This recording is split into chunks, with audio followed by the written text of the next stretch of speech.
Il porcellino d'India è un piccolo mammifero in realtà molto carino e molto apprezzato dalle famiglie italiane. Sono degli animali da un punto di vista gestionale in realtà abbastanza semplici da tenere, però dobbiamo considerare ovviamente dei punti fondamentali per garantirne sia il benessere fisico che il benessere psicologico. Anzitutto bisogna dire che sono animali fortemente gregari, quindi sono animali che devono essere tenuti in gruppo, considerando sempre che comunque sono animali molto prolifici, quindi gruppi dello stesso sesso o animali sterilizzati, a meno che non vogliamo ritrovarci con 30 porcellini d'India nell'arco di poco tempo, diciamo, questa è l'indicazione importante per tenerli insieme. Come spazi dobbiamo considerare che comunque non sono animali che amano stare in gabbia, per quanto se ne dica nei negozi di animali si trovano queste gabbiette nelle fiere, te li rifilano insomma con questi spazi abbastanza angusti. Loro sono animali che amano molto camminare e sono animali che hanno bisogno dei giusti spazi per favorire anche le giuste interazioni. Infatti da un punto di vista anche comportamentale spesso si hanno porcellini che si ritrovano a litigare tra di loro perché non hanno gli spazi giusti per dividere proprio i normali ambienti che si dividerebbero anche in natura. Per una coppia di porcellini il minimo, ovviamente più spazio hanno meglio è un recinto di almeno 140 cm per 60. Questo per quanto riguarda principalmente le femmine o i maschi abbastanza pacifici. Se abbiamo dei maschi un pochino più dominanti, anche 150 cm di recinto è fondamentale. Non amano in realtà le altezze, quindi non preferiamo gabbie su più piani pensando che più ripiani hanno e più si divertono, perché in realtà non sono animali molto agili, potrebbero anche farsi male, quindi preferiamo sempre uno spazio che è appunto sviluppato in lunghezza, preferibilmente a terra, e questo spazio deve essere molto arricchito da casette, tunnel, giochini vari, tutte cose che lo fanno sentire comunque sicuro, perché il porcellino d'India è un animale molto timido, sono delle prede, se non ben abituati sono animali che comunque si spaventano anche al minimo rumore. Avere un ambiente con dei ripari li aiuta anche ad acquisire sicurezza anche nei nostri confronti. Una volta abituati comunque sono animali molto socievoli, molto simpatici, interagiscono col proprietario, emettono un sacco di versi, infatti loro hanno tutto un pattern diversi che utilizzano sia per comunicare con noi che per comunicare con i loro simili. Un'altra cosa importante insomma per la gestione è anche il fondo che noi abbiamo su in questi recinti, o eventualmente ci sono sì delle gabbie molto grandi che possiamo utilizzare. Il fondo deve essere morbido perché loro hanno dei cuscinetti plantari non molto ben sviluppati. Considerate che in un ambiente naturale poggerebbero la zampa comunque sul prato e quindi diciamo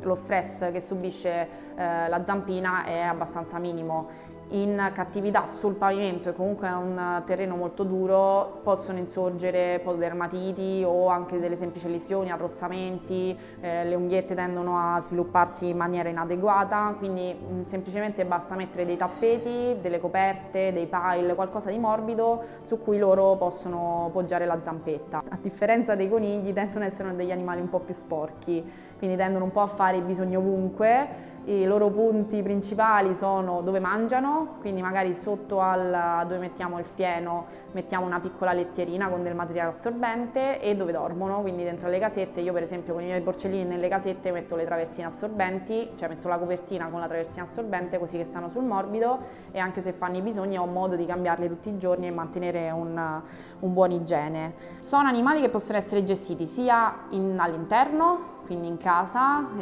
con tutte le accortezze che diciamo ho spiegato prima per il recinto, i tappetini e le casette, sia all'esterno se non abitiamo in zone con inverni molto rigidi, perché comunque sono animali che non è che hanno un sottopelo molto folto, però diciamo se viviamo in zone con un inverno abbastanza mite, con delle casette coibentate, loro riescono a stare fuori tutto l'anno, ovviamente inserendoli fuori nel periodo caldo, così abbiano modo di comunque acclimatarsi. E se li gestiamo fuori dobbiamo fare molta attenzione ovviamente ai predatori. Dobbiamo avere una recinzione che è coperta sia sotto, quindi interrata, e sia che sia insomma protetta dall'alto, perché comunque sono animali piccolini, pesano insomma gli adulti massimo 1 chilo, 1,2 kg se parliamo di soggetti molto grandi, però insomma diciamo ci sono soggetti che pesano anche 600 grammi, quindi un rapace, un gabbiano può tranquillamente predarlo. Se li gestiamo fuori la casetta coibentata è fondamentale, quindi casette che mantengono comunque delle buone temperature, perché loro sono animali comunque che amano mettersi a dormire al caldo. La solitudine non porta a problemi di salute. Animali che vivono da soli non stanno rispettando cioè non stiamo rispettando il loro benessere etologico, quindi sono animali che emotivamente stanno male, magari fisicamente stanno bene, possono vivere fino a 10 anni se non hanno altri problemi di salute, ma sono animali condannati alla vita in solitudine e noi non possiamo assolutamente sostituire un loro simile, perché uno, non stiamo H24 con loro e due, abbiamo modi di comunicare completamente diversi tra di loro, quindi assolutamente la compagnia dei propri simili è fondamentale. Non può essere sostituita nemmeno da quella di altri animali, quindi non è che se io prendo una cavia, prendo un coniglio, li metto insieme va bene, no. Una cavia deve stare con le altre cavie, perché ovviamente sempre rispettando le compatibilità e gli spazi, se no possiamo favorire comunque dei litigi, però insomma ricordiamoci che quando prendiamo un animale non ce lo sta chiedendo e quindi lo stiamo già tenendo in cattività dentro a quattro mura sotto le nostre decisioni, dobbiamo quantomeno favorirgli il benessere per quanto possibile a 360 gradi. Non sono animali particolarmente adatti ai bambini, non perché, cioè sono animali tenerissimi, carinissimi, quello che vi pare, ma sono animali molto timidi, molto delicati. Non è raro vedere porcellini arrivare in visita con fratture della colonna perché sono caduti da in braccio ai bambini. Quindi i bambini sì, perché è importantissimo far socializzare comunque i nostri figli anche con gli animali e educarli proprio al rispetto animale, però sempre controllati. Cioè non prendete il porcellino perché vostro figlio vuole il porcellino. È sempre una responsabilità, come se fosse un cane. E fate molta attenzione alle interazioni perché sono animali molto delicati, se cade da in braccio a un bambino si possono fratturare la schiena, le zampe, insomma si possono far male seriamente e appunto dicevo sono animali molto timidi, quindi diciamo non vi aspettate un animale che subito viene là, che vuole le coccole, insomma sono animali con cui se si vuole raggiungere questo risultato bisogna lavorare molto sulla fiducia. Questo discorso vale un po' per tutti gli animali, ovviamente sempre gestire bambini e animali sempre con grande responsabilità. Da un punto di vista alimentare, seppur sono dei roditori, non sono assolutamente animali onnivori, sono strettamente erbivori. Da un punto di vista appunto alimentare sono simili ai conigli, quindi devono mangiare il fieno ad libitum, il fieno non deve mai mancare, importantissimo per il benessere dei denti e del tratto gastroenterico in generale. Verdure fresche tutti i giorni, diciamo che il quantitativo per un porcellino adulto quotidiano è di almeno un 50-100 grammi di verdura al giorno, dipende poi dal soggetto, dal tipo di attività che fa, dal tipo di problemi, dall'età, insomma ci sono vari fattori. Si possono inserire insomma dei pellettati specifici per le cavie di determinate marche, cosa importante assolutamente no cereali e no semi, perché non sono in grado di ben digerirli, possono portare a problemi gastroenterici sia acuti che cronici. Inoltre diciamo lo squilibrio da un punto di vista di calcio e fosforo c'è uno squilibrio insomma del rapporto di queste due sostanze che non permette il normale sviluppo osteoscheletrico e può insorgere una problematica dentale in età adulta. Una cosa importantissima per la dieta del porcellino, a differenza del coniglio, è che hanno necessità di integrare la vitamina C. Considerate che un porcellino d'India adulto al giorno dovrebbe mangiare almeno 20-30 mg chilo al giorno di vitamina C, perché non sono in grado di sintetizzarli da soli, quindi la dobbiamo fornire noi tramite l'alimentazione, banalmente verdure fresche e erbe di campo. Se non abbiamo modo di somministrare le erbe di campo, che in realtà hanno un'alta concentrazione di vitamina C, dobbiamo ovviamente fornire delle verdure che la contengano, come i peperoni o anche della frutta, come può essere l'arancia, il kiwi è molto ricco di vitamina C, o anche tendenzialmente tutte le verdure che fanno parte della famiglia dei cavoli sono molto ricchi di vitamina C, ovviamente facendo attenzione a variare molto la dieta e non soffermarsi su un solo alimento, perché per esempio se diamo un quantitativo esagerato di peperone possiamo comunque favorire delle fermentazioni anomale, quindi comunque deve essere una dieta molto ricca e molto varia. Quindi ricapitolando, fieno a disposizione sempre, pellet magari un cucchiaio al giorno, non di più, e verdure fresche tutti i giorni. Se abbiamo possibilità di integrare l'erba fresca e le erbe di campo fresche ancora meglio, perché comunque quello rispecchia proprio la loro alimentazione naturale e andiamo a prevenire un sacco di problemi di salute. Da un punto di vista sanitario, diciamo a livello preventivo, l'unica cosa che deve fare il proprietario è una visita ogni 6 mesi, perché comunque sono animali molto delicati. molto più delicati dei conigli, se parliamo da questo punto di vista, insomma, sono veramente fanno dei brutti scherzi, quindi una visita ogni 6 mesi è consigliabile, non hanno bisogno di vaccini, la sterilizzazione è consigliata soprattutto nelle femmine, nel maschio viene consigliata solo se dobbiamo favorire un inserimento, quindi magari con dei maschi adolescenti che vanno a litigare, la castrazione potrebbe calmarli un pochino e favorire comunque la convivenza, oppure se dobbiamo inserire un maschio con delle femmine, ovviamente se vogliamo evitare cucciolate è importante la castrazione. La sterilizzazione della femmina è consigliata, per quanto in realtà ancora non venga molto consigliata, noi in struttura la consigliamo perché sono sempre più frequenti comunque le patologie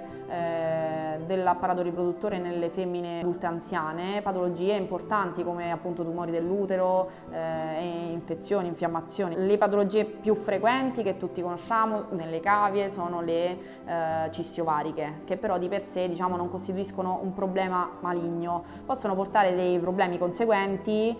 che però a volte possono portarci comunque a richiedere una chirurgia in soggetti di 5-6 anni, che comunque sono soggetti adulti, considerando che un porcellino vive intorno agli 8 anni. Quindi in realtà la sterilizzazione preventiva fatta nelle cucciole, soggetti insomma intorno ai 4-5 mesi, è una chirurgia molto poco invasiva perché viene fatta dal fianco, quindi si fanno proprio 2 taglietti, una a destra e una a sinistra, si levano solo le ovaglie, gli animali si riprendono molto bene e ci andiamo ad evitare insomma tutte queste problematiche che possono richiedere un intervento in età adulta. Ovviamente non sono gli unici problemi di salute, loro hanno i denti a crescita continua, quindi alimentazioni errate o a volte problematiche congenite o traumatiche possono portare appunto a problemi di malocclusione sia dei molariformi che degli incisivi. Quindi si vanno a formare queste punte a livello dei molari che possono andare o ad incarcerare addirittura la lingua o creare proprio delle lesioni e quindi impedire comunque l'alimentazione corretta dell'animale. Altri problemi che possono portare le problematiche dentali sono gli ascessi di origine dentale e anche là insomma è tutta una problematica cronica, tendono appunto a ripresentarsi in continuazione, non è proprio una passeggiata, quindi se possiamo prevenirlo con l'alimentazione è bene insomma per l'animale. Altre problematiche più frequenti in questi animali, parliamo di problematiche polmonari, sono animali molto sensibili alle polmoniti, quindi fare molta attenzione insomma a tutti gli sbalzi termici, dove state andando? Agli sbalzi termici che possono insomma metterli a rischio e come dicevamo prima l'importanza dell'integrazione della vitamina C, perché una carenza di vitamina C può portare a una serie di problemi di salute. In casi gravi parliamo proprio di scorbuto come succede nell'essere umano, però la carenza di vitamina C mi può abbassare, cioè proprio abbassa le difese immunitarie dell'animale, sono animali che hanno problematiche a livello articolare, hanno difficoltà a deambulare, mangiano meno, si ammalano più facilmente, quindi insomma quello è importantissimo. E poi sono animali soggetti anche a problematiche sia endocrine sia urinarie. Non è infrequente nei maschi adulti ritrovare calcoli, quindi anche là fare molta attenzione all'alimentazione. È vero che c'è sempre una componente ovviamente genetica che diciamo intercorre in queste problematiche, però l'alimentazione, insomma, se io per esempio fornisco alimenti ricchi di ossalati posso favorire comunque l'insorgenza di calcoli o alimentazioni ricche di calcio, insomma, quindi fare un po' attenzione da questo punto di vista. Sono purtroppo animali anche soggetti a neoformazioni di varia natura, dipende un po' anche là dalle razze. E ci sono razze maggiormente predisposte un po' più delicate rispetto ad altre, sicuramente per esempio le cavie skinny, quelle totalmente senza peli, sono un pochino più delicate, così come anche le cavie teddy che hanno un pelo corto e ispido sono maggiormente predisposte a problematiche dermatologiche e anche loro possono avere parassiti, quindi soprattutto se le teniamo fuori mettiamo l'antiparassitario mensilmente. E come dicevamo prima nelle femmine appunto le problematiche del tratto riproduttore. Un'altra cosa importante nelle cavie, le cavie sono soggette da buoni erbivori a tutte le problematiche gastroenteriche. Nella cavia per esempio abbiamo anche la torsione di stomaco. In generale nella cavia il sintomo che ci deve fare allarmare e dire devo andare adesso in pronto soccorso è la cavia che non vuole mangiare e che si muove poco. In generale un animale che non mangia o inizia a fare le feci un po' più piccole, non defeca, si muove, apatico, va portato in pronto soccorso perché è un animale che rischia la vita. perché sono animali molto delicati, molto piccolini, quindi è un attimo veramente che non ci permettono più di agire e di aiutarli. A scopo preventivo ovviamente tutte le altre problematiche, quindi starnuti, respiro affannato, perdita di pelo, prurito, zoppie, ci devono comunque allarmare e ci devono far prendere una visita dal veterinario proprio per controllare che sia tutto ok. Il sintomo per cui arrivano spesso le cavie sono proprio questi stati di ipoglicemia e decubito laterale, è un sintomo del tutto aspecifico. Tantissime cause portano a questo sintomo, sostanzialmente il problema qual è? Che loro quando stanno male smettono di mangiare e smettendo di mangiare, non assumendo quindi l'alimento, possono andare in ipoglicemia, ne risente tutto il tratto gastroenterico perché non assumono più la fibra, quindi c'è un rallentamento proprio del gastroenterico, questo favorisce la trasposizione batterica e quindi conseguenti enteriti, coliche, insomma altre problematiche che poi possono portare appunto sempre a morte questi animaletti. Con questi animali, come per altri animali insomma non convenzionali, è fondamentale la presenza di un veterinario esperto in animali non convenzionali. Perché? Perché la fisiologia è completamente diversa da cane e gatto, non possiamo pretendere che un professionista che cura solo cani e gatti abbia le capacità e le attrezzature per curare questi animali. Cioè immaginate solo, appunto, questo è un animaletto che pesa 600 grammi, cioè anche solo per fare una chirurgia e intubarlo abbiamo bisogno comunque di un endoscopio, un tracheotubo minuscolo, cioè è tutta una medicina completamente diversa da quella dei cani in gatto, simile in alcune cose, per carità, però insomma comunque bisogna avere le conoscenze della specie, soprattutto perché, come spiegavamo prima, alcune patologie sono su base gestionale, quindi se io non conosco la gestione di base di questi animali, posso anche far male la mia diagnosi. E soprattutto è importante con questi animali anche solo la manualità per evitare noi stessi di far male a loro, perché sempre ritorniamo, sono animali molto piccoli, molto delicati. Immaginate anche solo dover incannulare un animale così piccolo, se non si ha la manualità sostanzialmente non ci si riesce. Quindi è importante affidarsi appunto a strutture specializzate che hanno tutti i mezzi per poterli aiutare. Sono animali che purtroppo quando arrivano che stanno male sono animali che potenzialmente possono morire, quindi il pronto intervento e il pronto soccorso è importante anche di notte, quindi affidarsi comunque a strutture che possano dare anche un'assistenza notturna è importante per star tranquilli soprattutto per il proprietario e per evitare ovviamente brutti scherzi con questi animaletti. Loro sono animali come tanti altri animali che purtroppo spesso vengono abbandonati. Quindi ci sono tante associazioni che li recuperano, possiamo decidere appunto di affidarci alle associazioni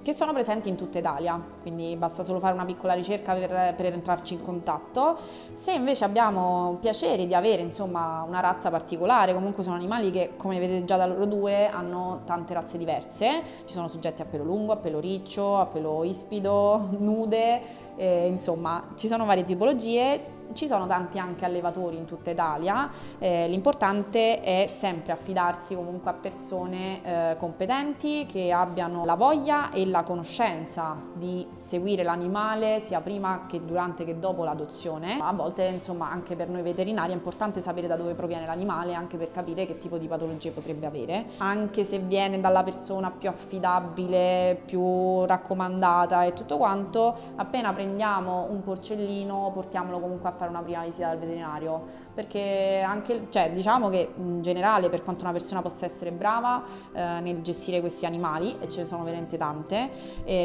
a volte semplicemente gestendo tanti animali può sfuggire qualcosa, quindi la visita del singolo è sempre importante. A che età prenderli? Allora, loro diciamo devono stare con la madre almeno fino a 20 giorni di vita. 20 giorni di vita sembra un po' precoce, però il problema è che nei maschietti già a 20 giorni ci sono dei soggetti un po' precoci che possono iniziare a montare la mamma, quindi chi alleva questi animali o chi si ritrova con delle cucciolate da recuperare si trova ovviamente nella difficoltà di dover separare i cuccioli dalla mamma. Con le femmine che abbiamo possibilità di lasciarle quindi con la mamma un po' più tempo,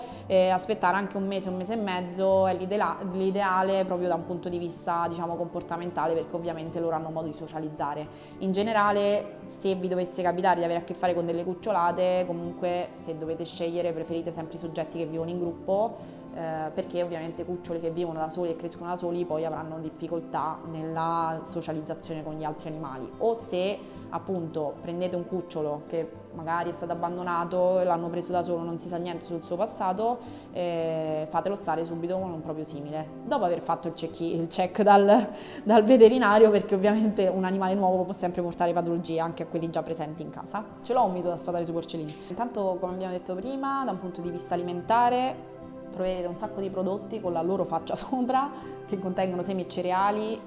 indicati per i roditori. Loro sono roditori, ma come abbiamo spiegato prima non seguono un'alimentazione onnivora, quindi assolutamente mito da sfatare: non mangiano né pane né derivati di cereali, insomma né bastoncini pieni di semini, cose eccetera. E altro mito da sfatare: niente pietroline di non so neanche che materiale è che si appendono alle gabbie per favorire il consumo dei denti, no, l'unico modo per favorire il consumo dei denti è il fieno.